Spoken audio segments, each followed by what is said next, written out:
মানে এতিয়া ৰিচেকিঙৰ কাৰণে আমি দুদিন পিছত আমি পৰ্টেলটো খুলি দিম, গতিকে তাত এপ্লাই কৰিব পাৰিব। আৰু এই ৰিচেকিঙৰ কাৰণে ইয়াত আৰু কোনেও আহিব নালাগে। আমি স্কেন কপি তেওঁৰ ৰিচেকিঙৰ পিছত স্কেন কপি যদি তেওঁ বিচাৰে আমি তেওঁৰ মেইলত আমি PDF কৰি পঠিয়াই দিম। ওজৰ আপত্তি ৰিচেকিঙতে থাকে, বেলেগ আৰু নাথাকে। যে কোনোবাই হয়তো ভাবিব পাৰে যে মই ইমানখিনি নম্বৰ পাব লাগিছিল, মই কম পালোঁ, গতিকে তাত আমি পৰ্টেল এটা দুদিন পিছতে আমি খুলি দিম। তেতিয়া পৰ্টেলত তেওঁলোকে এপ্লাই কৰিব পাৰিব। এপ্লাই কৰিলে আমাৰ এটা ব্যৱস্থা আছে। আমি ৰিচেকিঙৰ ক্ষেত্ৰত সদায় দুটা বস্তু চাওঁ। প্ৰথম কথা হ'ল যে তেওঁৰ টোটেলিঙত প্ৰথম এক্সামিনাৰ যিজনে চাইছিলে তেওঁ টোটেল কৰোঁতে কিবা ভুল কৰিছে নেকি, সেইটো আমাৰ শিক্ষকে পিছৰ চাম এক্সামিনাৰে চাই দিয়ে। আৰু দ্বিতীয়তে আগৰজনে শিক্ষকে যদি ইভালুৱেট কৰোঁতে কিবা প্ৰশ্নৰ উত্তৰ তেওঁ এক্সামিন নকৰাকৈ এৰি থৈ গ'ল, সেইটো এক্সামিন কৰে। কিন্তু আগতে কৰাজন ৰিইভালুৱেট নকৰে। গতিকে এই দুটা হেৰি কৰাৰ পিছত আমি আকৌ কপিটো স্কেন কৰি তেওঁক আমি মেইলত দি দিম। মানে উপলব্ধ নহয়, এইটো বেলেগ পৰ্টেল হ'ব। আমাৰ ৱেবছাইটত তাৰ লিংক থাকিব। মানে এতিয়া ৰিচেকিঙৰ কাৰণে আমি দুদিন পিছত আমি পৰ্টেলটো খুলি দিম, গতিকে তাত এপ্লাই কৰিব পাৰিব। আৰু এই ৰিচেকিঙৰ কাৰণে ইয়াত আৰু কোনেও আহিব নালাগে। আমি স্কেন কপি তেওঁৰ ৰিচেকিঙৰ পিছত স্কেন কপি যদি তেওঁ বিচাৰে আমি তেওঁৰ মেইলত আমি PDF কৰি পঠিয়াই দিম। ওজৰ আপত্তি ৰিচেকিঙতে থাকে, বেলেগ আৰু নাথাকে। যে কোনোবাই হয়তো ভাবিব পাৰে যে মই ইমানখিনি নম্বৰ পাব লাগিছিল, মই কম পালোঁ, গতিকে তাত আমি পৰ্টেল এটা দুদিন পিছতে আমি খুলি দিম। তেতিয়া পৰ্টেলত তেওঁলোকে এপ্লাই কৰিব পাৰিব।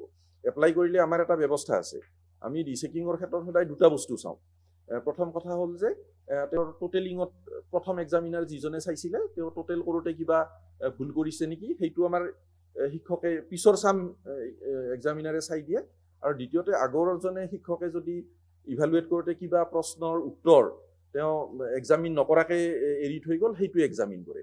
কিন্তু আগতে কৰাজন ৰিইভালুৱেট নকৰে। গতিকে এই দুটা হেৰি কৰাৰ পিছত আমি আকৌ কপিটো স্কেন কৰি তেওঁক আমি মেইলত দি দিম।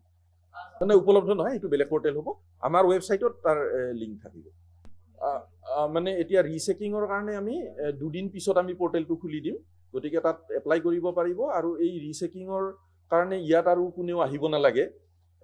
আমি স্কেন কপি তেওঁৰ ৰিচেকিঙৰ পিছত স্কেন কপি যদি তেওঁ বিচাৰে আমি তেওঁৰ মেইলত আমি PDF কৰি পঠিয়াই দিম। ওজৰ আপত্তি ৰিচেকিঙতে থাকে, বেলেগ আৰু নাথাকে। যে কোনোবাই হয়তো ভাবিব পাৰে যে মই ইমানখিনি নম্বৰ পাব লাগিছিল, মই কম পালোঁ, গতিকে তাত আমি পৰ্টেল এটা দুদিন পিছতে আমি খুলি দিম। তেতিয়া পৰ্টেলত তেওঁলোকে এপ্লাই কৰিব পাৰিব। এপ্লাই কৰিলে আমাৰ এটা ব্যৱস্থা আছে। আমি ৰিচেকিঙৰ ক্ষেত্ৰত সদায় দুটা বস্তু চাওঁ। প্ৰথম কথা হ'ল যে তেওঁৰ টোটেলিঙত প্ৰথম এক্সামিনাৰ যিজনে চাইছিলে তেওঁ টোটেল কৰোঁতে কিবা ভুল কৰিছে নেকি, সেইটো আমাৰ শিক্ষকে পিছৰ চাম এক্সামিনাৰে চাই দিয়ে। আৰু দ্বিতীয়তে আগৰজনে শিক্ষকে যদি ইভালুৱেট কৰোঁতে কিবা প্ৰশ্নৰ উত্তৰ তেওঁ এক্সামিন নকৰাকৈ এৰি থৈ গ'ল, সেইটো এক্সামিন কৰে। কিন্তু আগতে কৰাজন ৰিইভালুৱেট নকৰে। গতিকে এই দুটা হেৰি কৰাৰ পিছত আমি আকৌ কপিটো স্কেন কৰি তেওঁক আমি মেইলত দি দিম। মানে উপলব্ধ নহয়, এইটো বেলেগ পৰ্টেল হ'ব। আমাৰ ৱেবছাইটত তাৰ লিংক থাকিব।